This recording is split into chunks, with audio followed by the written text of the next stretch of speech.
사람은 누구나 세상에 태어나 자라면서 자기가 속한 사회의 가치와 규범을 배워갑니다. 그래서 한 사회의 구성원이 되어가는데요. 그런 과정을 보통 사회학에서는 사회화라고 말합니다.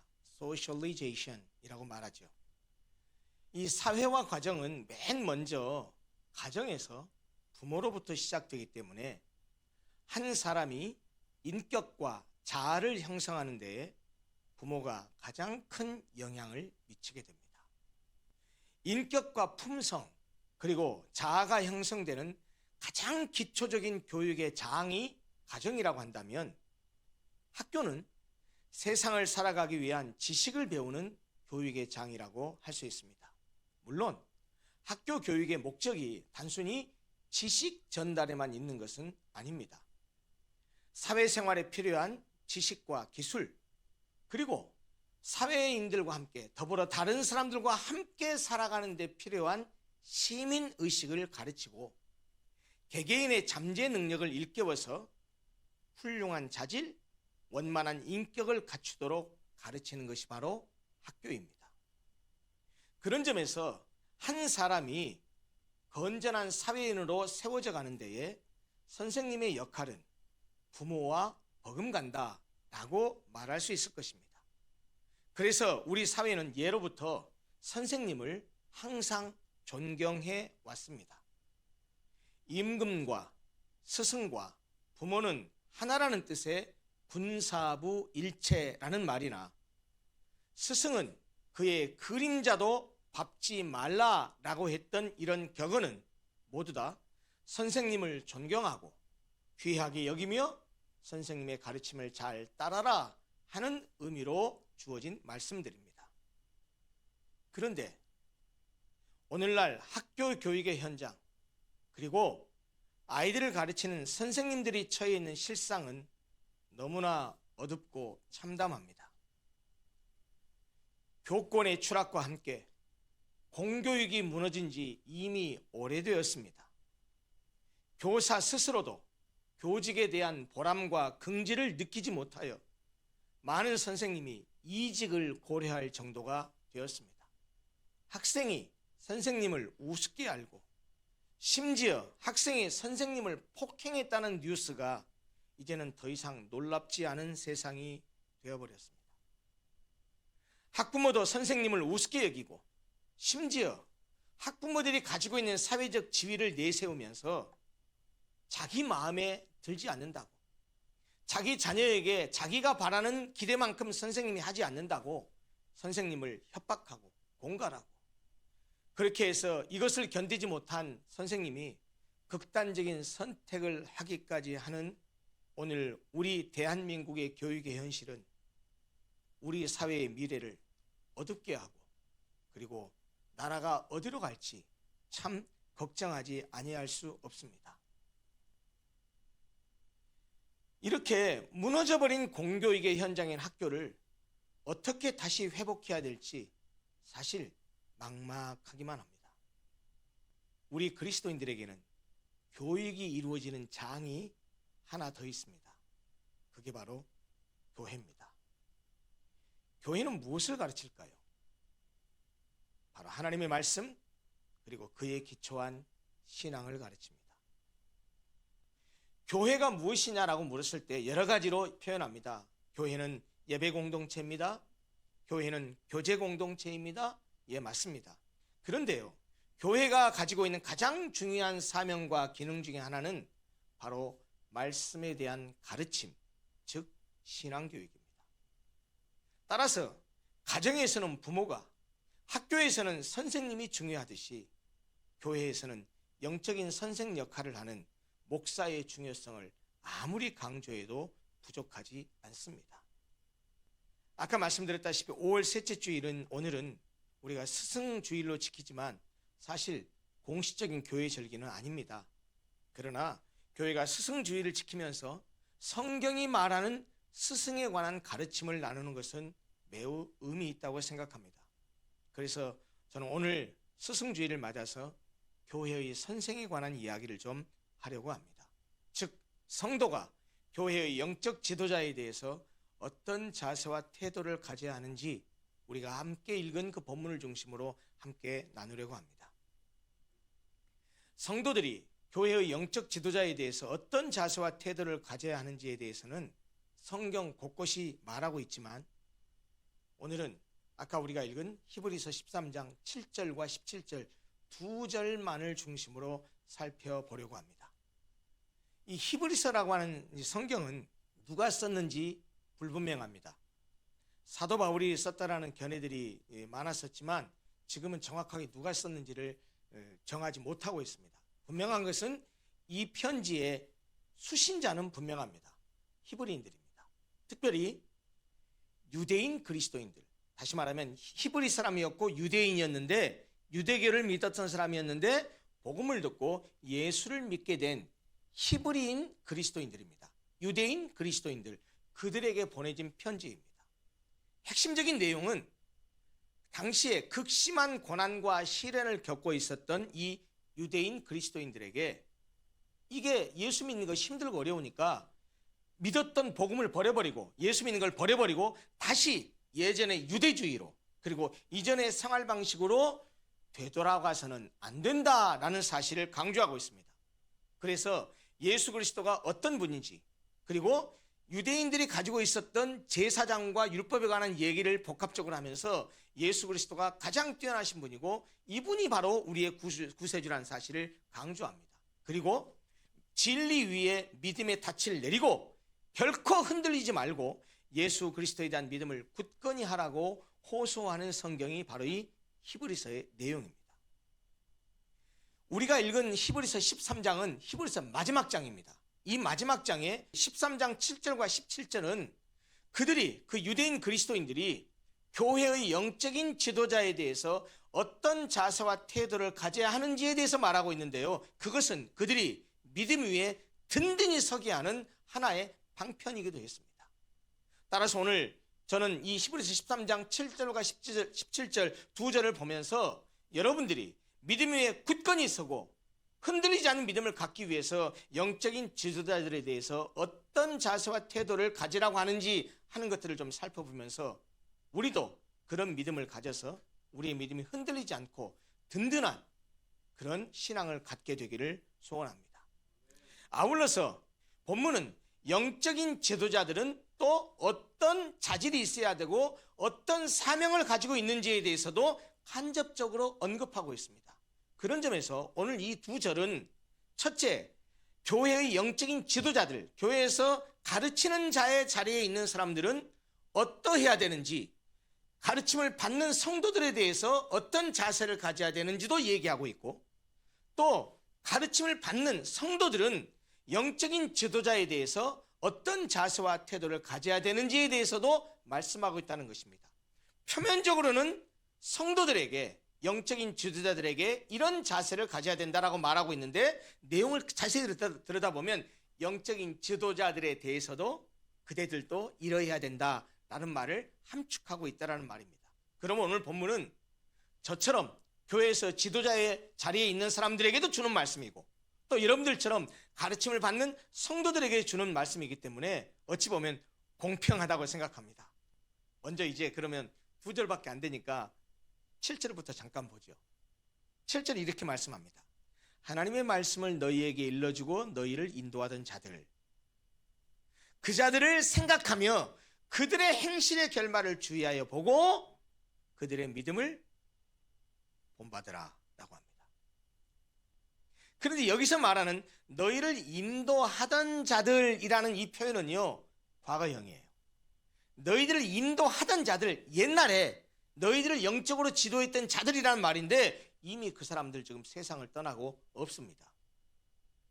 그 너희를 인도하던 자들이라고 말하고 있는데 그들은 뭐 했느냐? 하나님의 말씀을 너희에게 일러줬다.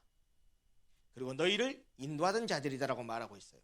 그러므로 교회의 영적 지도자들은 하나님의 말씀을 가르쳐야 되고 그리고 성도들을 영적으로 잘 인도해야 된다는 사실을 본문이 간접적으로 가르쳐주고 있어요. 바로 그런 자들을 성도들에게 뭐라고 말하느냐? 생각해라 라고 말합니다. 그리고 그들의 행실의 결말을 주의해서 보라고 하고 있는데, 그 자기들에게 영적인 지도를 했던 그 영적인 지도자들의 행실의 결말이 무엇인지 자세히 보라는 거예요. 여기는 구체적으로 나와 있지 않아요. 그런데 무엇을 얘기하고 있느냐? 그것을 주의하여 보고 그들의 믿음을 본받으라고 하는 거 보니까, 그들을 신앙적으로 가르쳤던 영적인 지도자들이 가르치기만 한 게 아니고 가르치는 대로 본인들도 신앙적으로 잘 살아서 믿음의 귀한 열매를 보여줬다라는 거예요. 그러니까 그들을 보고 그들의 믿음을 본받으라는 겁니다. 그런데 이 구절은 행실의 결말 가운데는 무엇도 있느냐? 순교한 사람들도 있어요.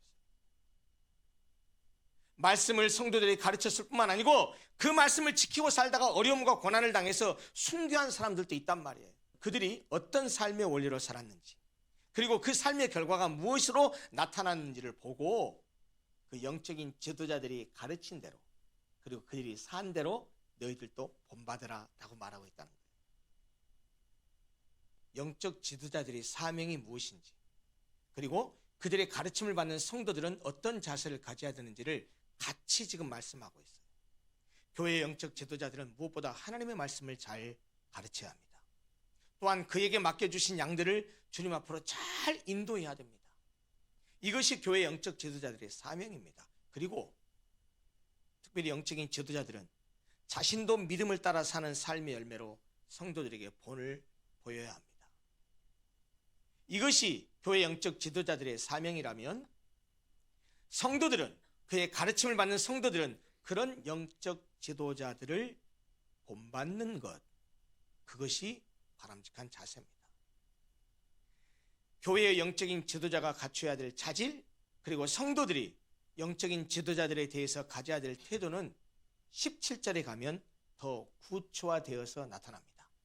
17절을 다시 보실까요? 첫 번째, 너희를 인도하는 자들에게 순종하고 복종하라 라고 말합니다. 아까 말씀드렸다시피 7절은 과거의 교회의 영적 지도자들을 가리키면서 그들의 믿음을 본받으라 라고 했는데, 17절에 오면 지금 그들을 인도하고 있는 교회의 영적 지도자들을 가리키면서 그들에게 뭐 하라고요? 순종하고 복종하라라고 말합니다. 결국 오늘 본문 히브리서 13장 7절과 17절을 두 개를 묶어서 얘기하면, 교회 안에서 가르침을 받는 이들은 그들을 인도하는 교회의 영적 지도자들을 첫째 본받고, 두 번째 순종하고, 세 번째 복종하라는 동사로 요약해서 말할 수 있습니다. 그런데 여기 17절에 있는 순종하라, 복종하라 라는 말은요, 그 헬라어 원어적으로 보면 뜻이 좀 편안해요. 순종하라는 말은 무슨 말이냐면, 너희들을 인도하는 인도자들에게 마음을 열라라는 뜻입니다. 마음을 열라는 뜻이에요. 순종하라는 말은 마음을 열라는 말이에요. 그 다음에 복종하라는 말은 무슨 말이냐? 유연한 기질을 가져라, 그 말이에요. 좀 유연한 태도를 보여라 이 말입니다. 그러니까 이 말은 무슨 말이냐면, 이 17절에 순종하고 복종하라 이 말은 영적 지도자에 대해서 성도들이 유순한 태도를 가지고 이 영적 지도자들의 인도와 가르침과 지도에 대해서 열린 자세를 취해라 라는 그런 뜻입니다. 결국 너희를 인도하는 자들에게 순종하고 복종하라 이 말은 교회의 영적 지도자의 권위와 리더십을 인정하라는 말입니다. 교회의 영적 지도자들은 주님의 양떼를 돌보도록 세워진 사람이기 때문에 그들에게 거역하고 불순종하는 것은 그들을 세우신 주님께 불순종하는 것과 같기 때문입니다. 물론 성경은 교회의 영적인 지도자들에 대해서 무조건적인 순종을 하라고 하거나 지각 없는 순종을 하라고 가르치지는 않습니다. 쉽게 말하면 목사에게 덮어놓고 무조건 순종하라고 하지 않는다는 말이에요.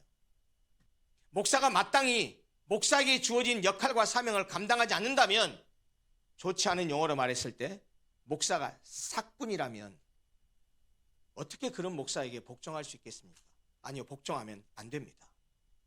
만약 그런 목사라면 성도들은 오히려 반대로 빨리 그 목사에게서 벗어나야 됩니다. 그러나 하나님의 말씀을 온전히 가르치고 성도들을 주님 앞으로 인도하려고 몸부림치고 애쓰는 그런 목사, 헌신된 교회의 영적 지도자들이 있다고 한다면 그가 지도하는 말씀에는 순종하고 복종해야 합니다. 목사가 성도들을 영적인 발전을 위해서, 그의 신앙을 위해서 때로는 이런 요구도 하고 저런 요구도 하고 이렇게 하십시오 저렇게 하고 권면하면 그것을 순종하고 따라가는 것이 성도들의 마땅한 태도라는 겁니다. 본문 17절은 너희를 인도하는 자들, 즉 교회의 영적 지도자에게 순종하고 복종하라고 하고 나서 왜 그래야 되는지 이유를 밝히고 있어요. 성경이 뭐라고 얘기하냐면 이렇게 말해요. 그들은 너희 영혼을 위하여 경성하기를 자신들이 청산할 자인 것 같이 하느니라 라고 말해요. 이게 무슨 말이냐? 교회의 영적인 지도자들, 즉 목회자들은 자신을 위해서가 아니라 성도들을 가르치고 돌보고 섬기기 위해서 부름받았기 때문에 성도들을 인도하여 주님을 따르도록 애쓰는 목회자들은 나중에 그들이 결국은 하나님 앞에 서게 되는데, 그때 성도들이 받아야 할 하나님 앞에서의 결산을 마치 자기 자신이 받아야 하는 것처럼 생각하고 성도들을, 그들의 영혼을 파수꾼처럼 돌보기 때문에 성도들은 영적인 지도자에게 순종하고 복종해야 된다라는 그런 뜻입니다. 실제로 여러분, 영적 지도자들은 정상적인 목회자라면요, 이상한 목회자 말고요, 상식적이고 정상적인 목회자라면 맡겨진 양들을 가르치고 돌보고 섬기면서 그들을 온전한 그리스도인으로 세워야 된다는 영적인 부담감, 영적인 압박감, 영적인 책임감에 짓눌려서 합니다.